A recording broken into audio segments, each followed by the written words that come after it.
to another episode of Momtist, where I take you on my journey of completing 10,000 hours of art while facing the challenges of being a new mom.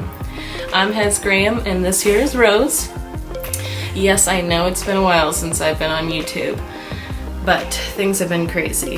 This little one is keeping me, well, sleepless mostly. It's like I don't go to sleep and then the sun comes up and it's 3 weeks later. If you're a mom, you understand the strange effects of time warps.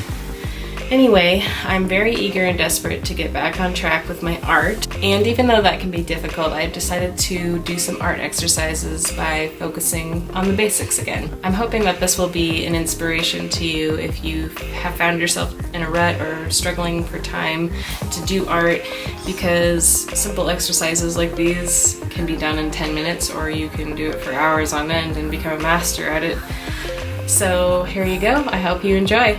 Okay guys, this exercise was inspired by Kathleen Notchensteiger, I think that's how you say your name, from her book called The Oil Painting Course You've Always Wanted.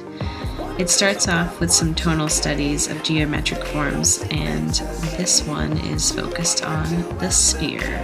You can grab any old regular piece of paper and any old regular pencil and draw a very light circle 2 to 3 inches in diameter, and then a line indicating the table where the circle is resting.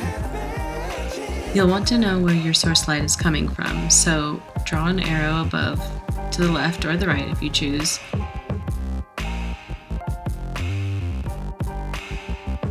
And then you'll want to draw your cast shadow.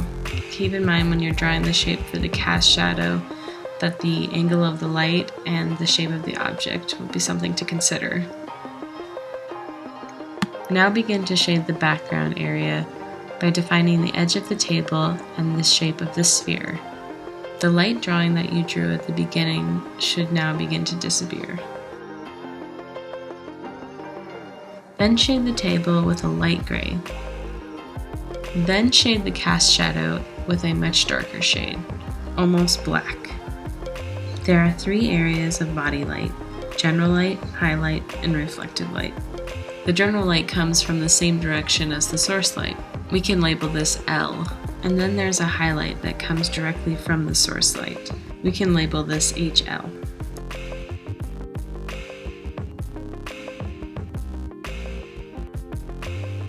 And then finally there is reflected light.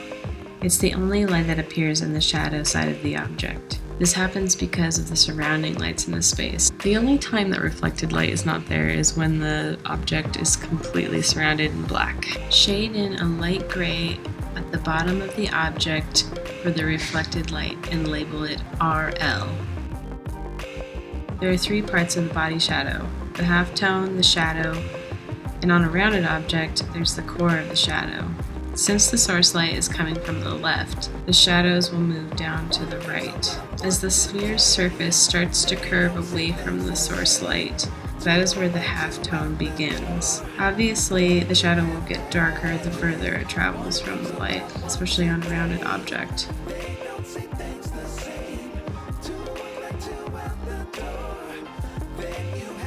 Shade in the core of the shadow just until it bumps up against the reflected light, and then try to soften the area of these transitions.